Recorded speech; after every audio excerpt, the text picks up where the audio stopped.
পরে আমি আল্লাহ দরবারে খালি দুটো করে হাত তুলবি, তোরা ওই হাত তুলে আমি আল্লাহর কাছে চাইবি, বান্দারে তোরা সিজদা দেওয়ার জন্য আমি আল্লাহ তোদেরকে কখনো রিজকি অভাব দেব না।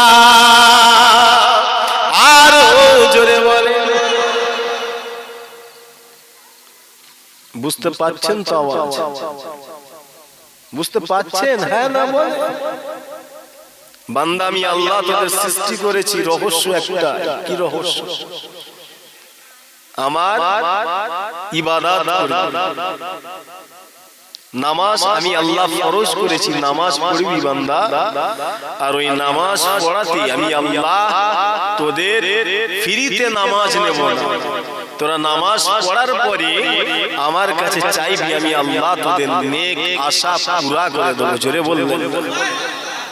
দুনিয়া জমিনে 50 বছর 60 বছর বাঁচলে, দুতলা বিল্ডিং বানালে, 10টা দোকান কিনলে, কবরে নিয়ে যেতে পারবে? এ বাবা কি হলো? ওয়াজ তোরাই করবি নাকি? কবরে নিয়ে যেতে পারবেন? হ্যাঁ না? দুনিয়া জমিনে বিল্ডিং বানালেন, অর্থ বানালেন, ব্যাংক ব্যালেন্স সব করলেন, সেগুলো কবরে নিয়ে যেতে পারবে? সারা দেন। আমি একটু অন্য ধরনের হুজুর বাপ, আমার জলসায় বেশি যুবকরা বসে, আমি একা বকবো, আমার ভালো লাগে না, তোমাদেরও বকতে হবে। পারবে তো নাকি?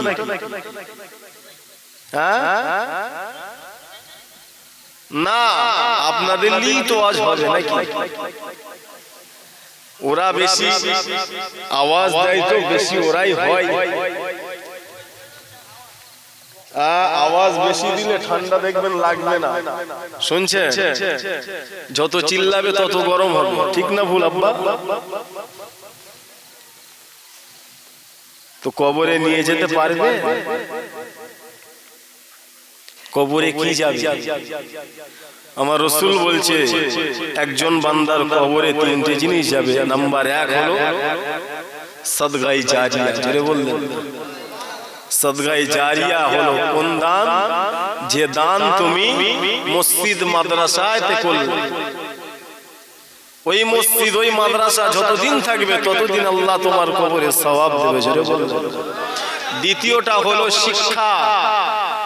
তুমি যে শিক্ষাটা মানুষকে দিলে, তোমার কথায় যদি একজন মানুষ মসজিদে নামাজ পড়তে যায়, তোমার কথায় যদি একজন সুদ খাওয়া বন্ধ করে দেয়, তোমার কথায় যদি একজন হারামখোর হারাম খাওয়া ছেড়ে দেয়, তোমার কথায় যদি একজন দাড়ি চাচা তোমার কথা শুনে দাড়ি রেখে দেয়, তোমার কথা শুনে যদি একজন নবীর দুশমন মুহাম্মদ নবীর গোলাম হয়ে যায়, যতদিন সে নবীর গোলামি করবে, যতদিন সে নামাজ পড়বে, যতদিন সে মুখে দাড়ি রাখবে, ততদিন আল্লাহ তোমার কবরে সওয়াব পৌঁছাবে। জোরে বলে, জোরে হলো না। 3 নাম্বারটা কি জানেন? 3 নাম্বার জানেন?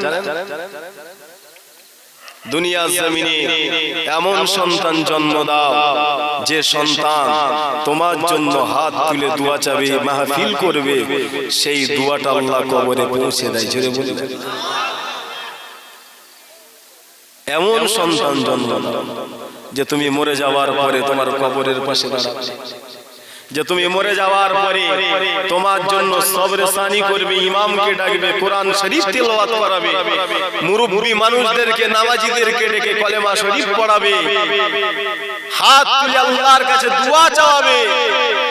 এমন ছেলে জন্ম দাও, মরে যাওয়ার পরে ছেলে তোমায় ভুলে গেল, তোমার করা বিল্ডিং এ শুলো, তুমি হারাম হালাল বাসলে না, দুনিয়ার পাগলে ছুটলে, দুনিয়ার জন্য নামাজ রোজা করতে পারলে না, মরে যাওয়ার পরে ছেলে একবারও তোমার কবরের দিকেও ফিরে তাকালো না।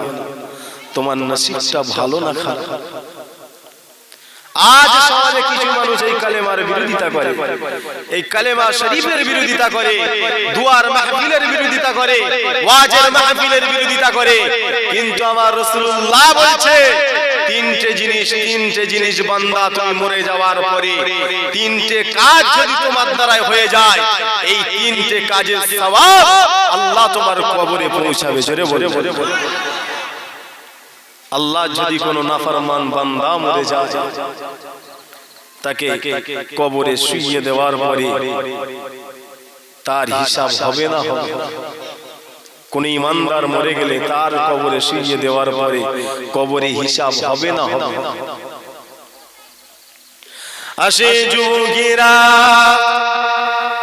আয় আমার আব্বারা,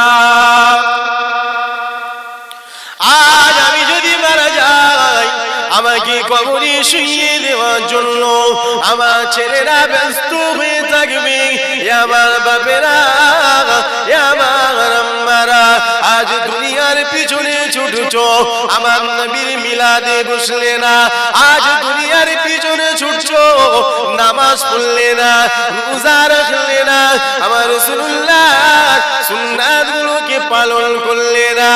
এ বাপেরা, কিন্তু জেনে রেখে দাও, একজন আমার নবী পাককে মানলো না, আমার নবীর আদর্শ মেনে চললো না, বেঈমান যদি মারা যায়, ও মারা যাওয়ার পরে 41 কদম সবাই চলে আসার পরে মুনকির নেকির ফেরেশতা আসবে, সওয়ালে জবাব করছে, ওর কবরে প্রশ্ন করা হবে কটা?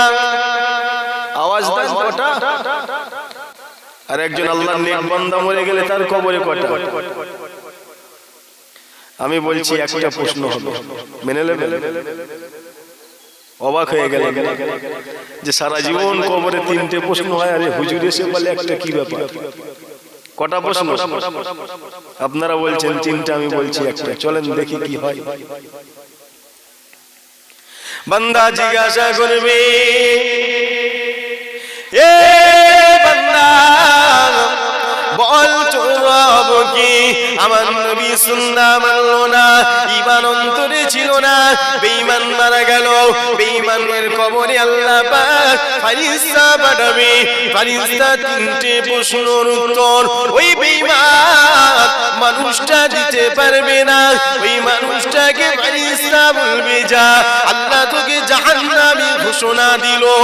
আমার আব্বারা আর আমি তুমি ঠিক মতো নামাজ পড়তে পারলাম না, ঠিক মতো রোজা রাখতে পারলাম না, দুনিয়ার পিছনে ছুটেছি, কিন্তু আমার তোমার অন্তরে মুহাম্মদ রাসূলুল্লাহর প্রেম ছিল, আর নবীর প্রেম করার জন্য চলো না দেখি গো, নবীর প্রেমিক মরে যাওয়ার পরে সে দেখি শেষ হয়ে গেল, ফেরেশতা এসে গেল, এ আল্লাহ বান্দা মান রব্বুকা, রবকে বান্দা উত্তর দিতে পারলো না, আবার বান্দাকে জিজ্ঞাসা করা হবে, এ আল্লাহর বান্দা তোর দ্বীন কি?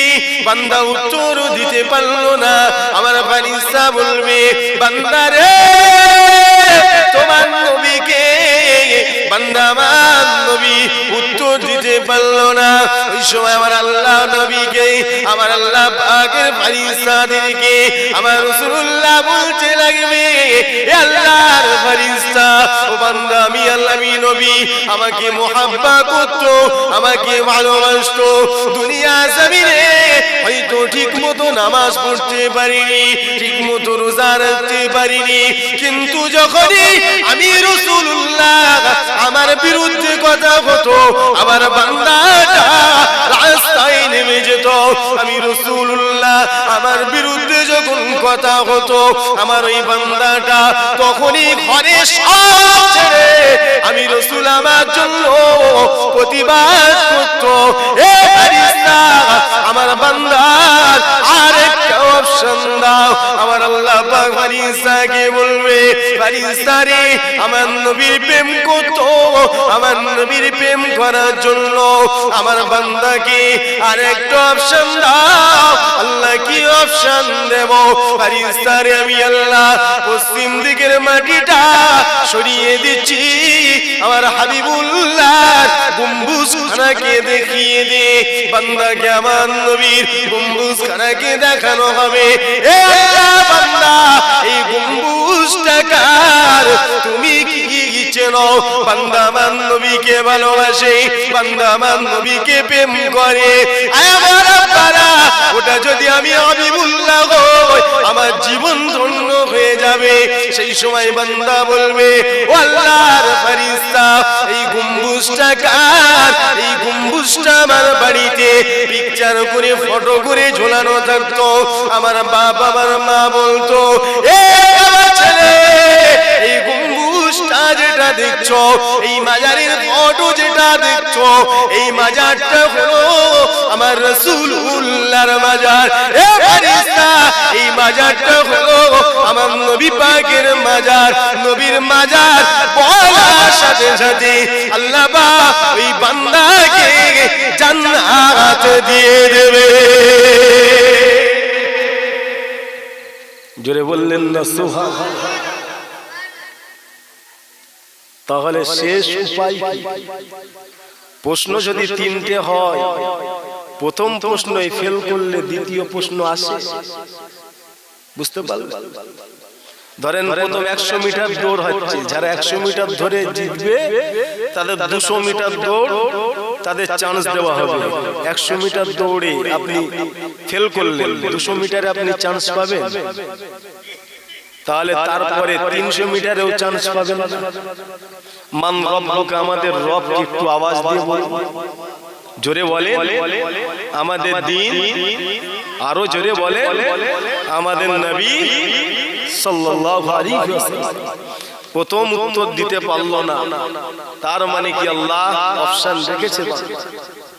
দ্বিতীয় পারলো না, বান্দার আল্লাহ অপশন রেখেছে। তৃতীয় পারলো না, বান্দাকে আল্লাহ অপশন রেখেছে। কি অপশন? হাবিবুল্লাহর মাজার শরীফকে দেখানো হবে। চেনো? বান্দা তখন বলবে, হ্যাঁ আল্লাহ, এরকম ফটো বাড়িতে ঝোলানো আছে না নাই? ক্যালেন্ডারে দেখেননি রাসূলের মাজার শরীফ? আল্লাহ আমার বাড়িতে ছিল, এটা আমার নবীর মাজার। আল্লাহ বলবে, বান্দা আমার রাসূলুল্লাহকে চিনে নিয়েছে। জোরে বলে, জোরে হলো না? সব শেষে আমাদের মেন হলো কি? নবী। নবী, জোরে বললেন না?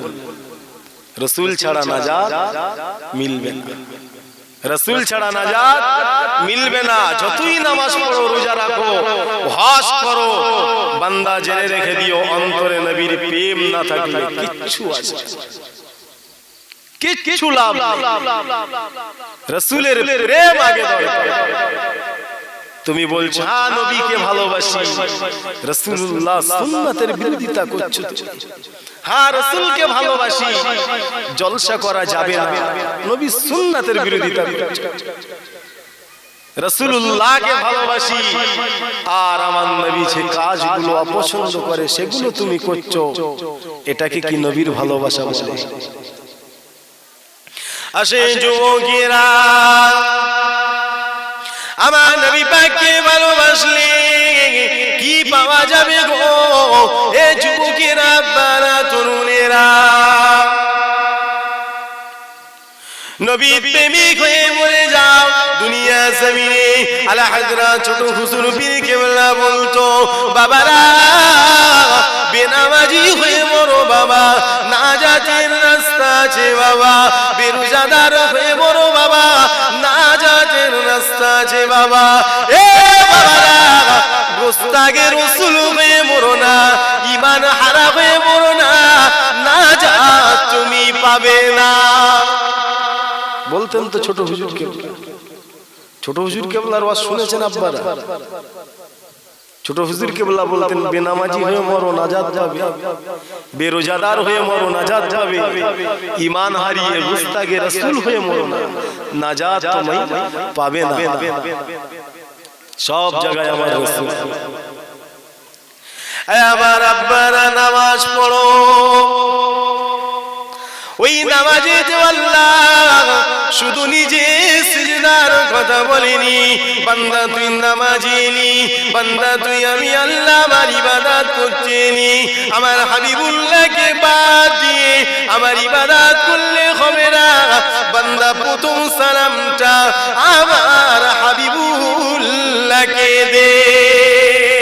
এবার আব্বারা আল্লাহকে আজানের আওয়াজ দেওয়া হয়, আজান দেওয়া হয়, আল্লাহু আকবার, আল্লাহু আকবার, আল্লাহ মহান, আল্লাহ মহান, নামাজের জন্য ডাকা হয়। আমার আল্লাহ সেখানেও বলে দিচ্ছে, এ মুয়াজ্জিন তুই আজান দিস, আমি আল্লাহ আমার ঘরে ডাকিস, কিন্তু আমার হাবিবুল্লাহকে বাদ দিয়ে ডাকলে আমি আল্লাহ তোর ডাক নেব না। আশহাদু আন্না মুহাম্মাদার রাসূলুল্লাহ, বান্দা তোকে বলতে হবে। মুয়াজ্জিন যদি এই শব্দটা বাদ দিয়ে আজান দেয়, ওই আজান আল্লাহ নেবে না।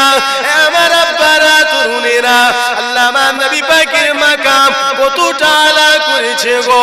ওই কবরে বান্দা যখন আমার রাসূলুল্লাহ মাজার শরীফ চিনে যাবে, ওই বান্দা কি আমার রাসূলুল্লাহর মাজার চিনানোর পরে জান্নাত ঘোষণা হয়ে যাবে।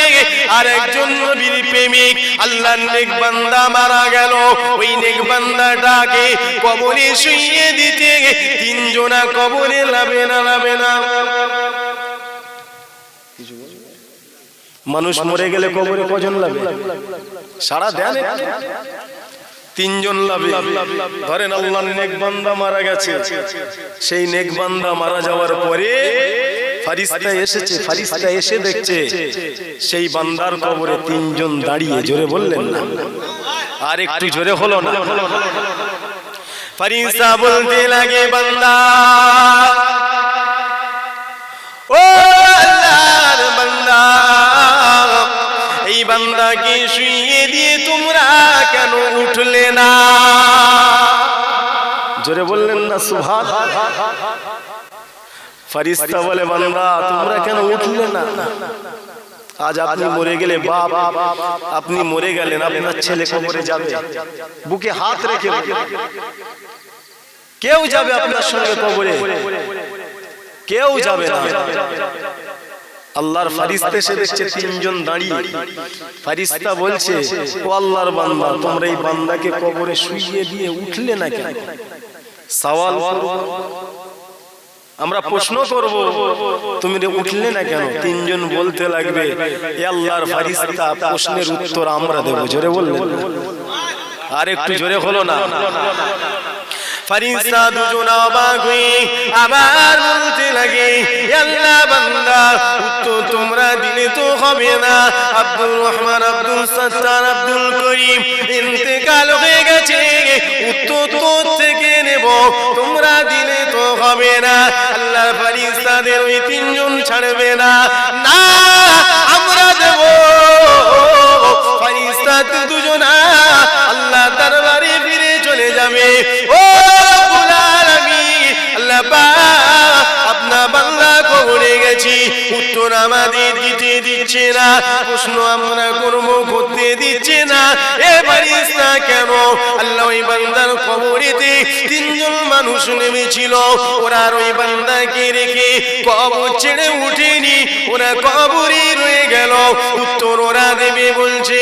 আমার আল্লাহ বলতে লাগে, ফারিস্তা যা ওই বান্দা তিনজনকে গিয়ে জিজ্ঞাসা করে আয় ওদের পরিচয়টা কি।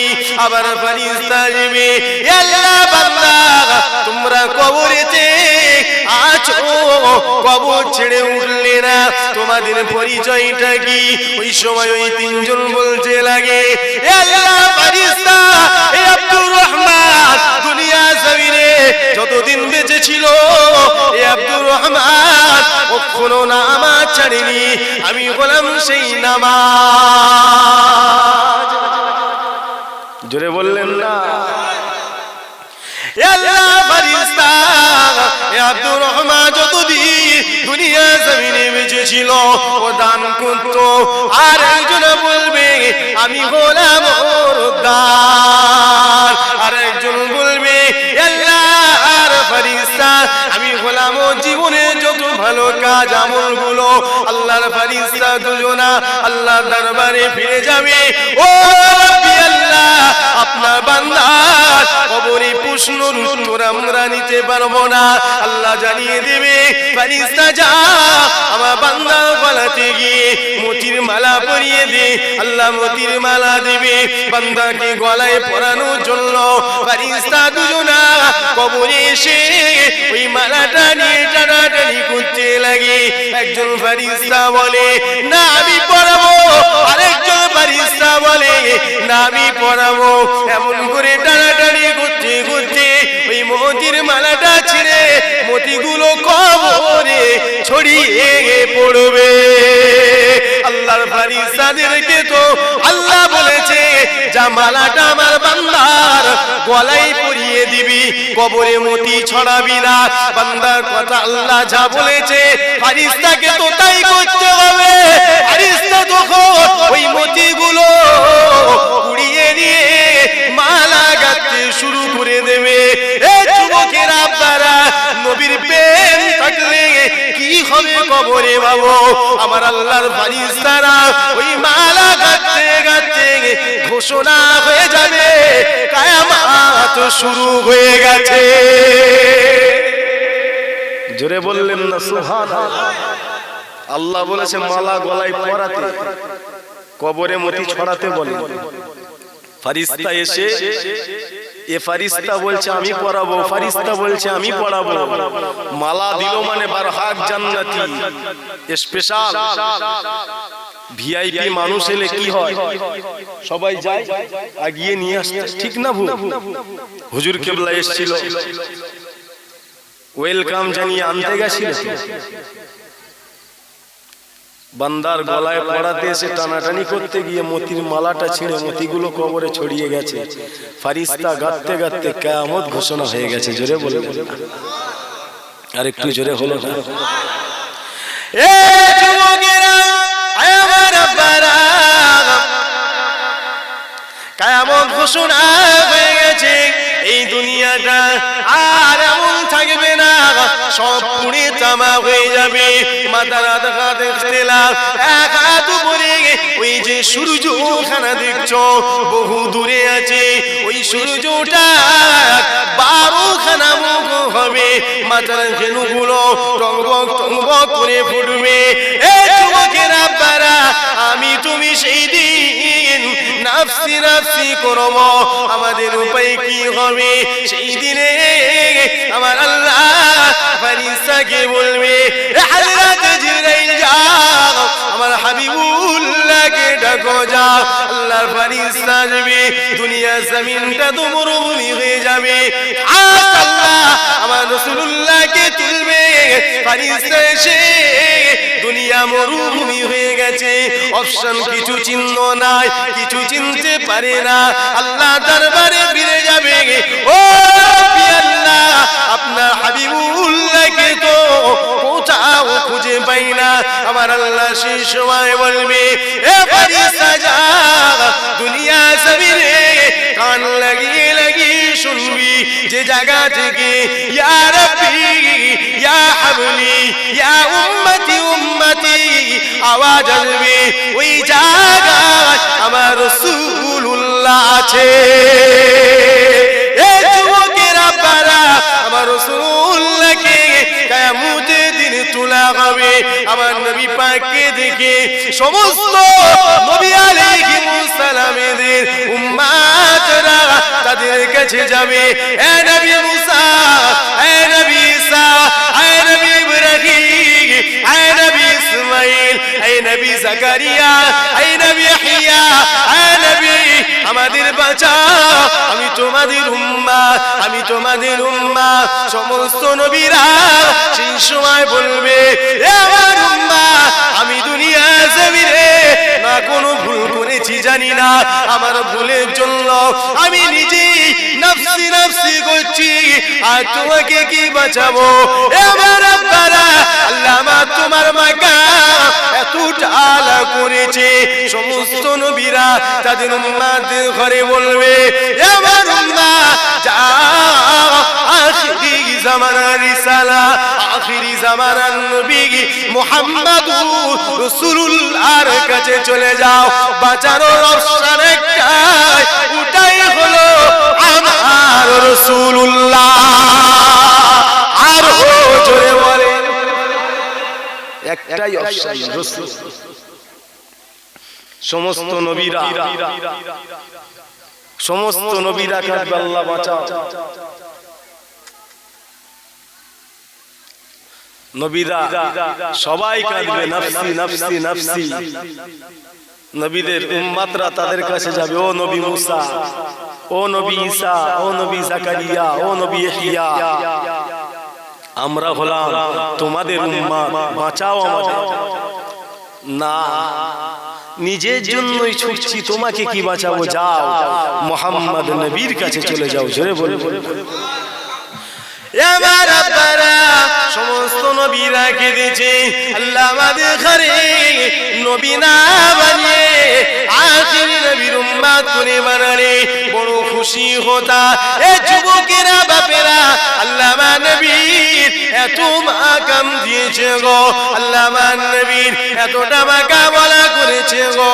নবী আমার সেই দিন আমাকে তোমাকে না নিয়ে আল্লাহর জান্নাত যাবে না। সেই নবীর উম্মত দুনিয়ায় সবাই ভুলে যাবে, সবাই ভুলে যাবে কিয়ামতের দিনে। ছেলের ক্ষমতা বেশি থাকলে বাপকে শুইয়ে ওই সূর্যের আলোয় মাটিগুলো পুড়ে তামা হয়ে যাবে, তামায় শুইয়ে বুকের উপরে দাঁড়াবে। বাপের ক্ষমতা থাকলে ছেলেকে শুইয়ে বুকের উপরে দাঁড়াবে, মায়ের ক্ষমতা থাকলে মেয়েকে শুইয়ে বুকের উপরে দাঁড়াবে। যার ক্ষমতা শক্তি বেশি থাকবে সে তার লো যারা থাকবে তাদেরকে ওই মাটির উপরে ফেলে বুকের উপরে দাঁড়িয়ে যাবে নিজেকে বাঁচানোর জন্য। সেই দিন রাসূলুল্লাহ আমাদের জন্য কাঁদবে। জোরে বলে আল্লাহ বান্দাকে ঘোষণা দিল, হিসাব শুরু হয়ে গেল। আল্লাহ ঘোষণা দিল, আমার আব্বারা যা বোঝানোর জন্য বলেছি। আল্লাহ ঘোষণা দিল, হাবিবুল্লাহ তুমি জাহান্নামী, জাহান্নামে চলে যাও। আল্লাহ যদি সেই দিন আমাকে জাহান্নামী ঘোষণা দেয়, নসিব আমার কত বড় হবে। যে মানুষটাকে আল্লাহ, হাদিস শরীফে এসেছে একজনকে আল্লাহ বলবে যাও তুমি জাহান্নামে চলে যাও, সেই মানুষটা যেন আল্লাহ আমাকে করে। বলুন আল্লাহ। কেন না আল্লাহ ঘোষণা দিল যাও জাহান্নামে চলে যাও। বান্দা যেতে লাগবে জাহান্নামে। আল্লাহ বলেছে জাহান্নামী হয়ে গেছো। বান্দা এক পা যায় আর এক পা পিছায়, বান্দা এক পা যায় আর এক পা পিছায়। বান্দা যেতে লাগে আর একবার পিছনে তাকায়, আবার যায় আবার পিছনে তাকায়। আল্লাহ আওয়াজ দিতে লাগে, এ বান্দা আমি আল্লাহ তো জাহান্নামী ঘোষণা করলাম, কিন্তু তুই বারবার কেন পিছনের দিকে তাকাও? বান্দা এই সময় বান্দা বলতে লাগে, আল্লাহ আমার আল্লাহ তোমার নাম রহমান, তোমার নাম রহিম, আমার আল্লাহ তোমার তো দয়া না মনে গেছে। আল্লাহ তোমার মনে কি একটু দয়া হয় না? তোমার মনে কি একটু করুণা হয় না? তোমার বান্দাটা জাহান্নামে চলে যাচ্ছে। ওই সময় আমার আল্লাহ ফেরেশতাদেরকে বলতে লাগে, আমার ফেরেশতা দেখ আমার বান্দা আমি জাহান্নামে পাঠানোর জন্য ঘোষণা দিয়ে দিলাম। বান্দা আমার জাহান্নামের দিকে যাচ্ছে, তথাপিও বান্দা নিরাশ হয় না। কেননা বান্দা আমার উপরে ভরসা রেখেছে। আল্লাহ ভাই জান্নাত দেবে, আল্লাহ ভাই জান্নাত দেবে। এ ফেরেশতা যা আমি আল্লাহ আমার বান্দা আমার থেকে নিরাশ হয় না, বারবার আমার দিকে তাকায়। যা আমি আল্লাহ আমার বান্দার উপরে খুশি হয়ে গেলাম। আমি আল্লাহ জান্নাত দিয়ে দিলাম। বান্দা যাচ্ছে তাকাচ্ছে, যাচ্ছে তাকাচ্ছে, আল্লাহ বলছে বান্দা কি হলো? আল্লাহ তুমি দয়াময়, তুমি মেহেরবান, তোমার বান্দা জাহান্নামী হয়ে যাচ্ছে, আল্লাহ তোমার একটু দয়া হয় না? বান্দারে তুই আমার দিকে করুণা, এখনো দয়া আমার দিকে তুই নিরাশ হসনি, তাকিয়ে আছিস যে আমি আল্লাহ তোকে জান্নাত দিয়ে দিলাম। জোরে বলে দরুদ শরীফ আল্লাহুম্মা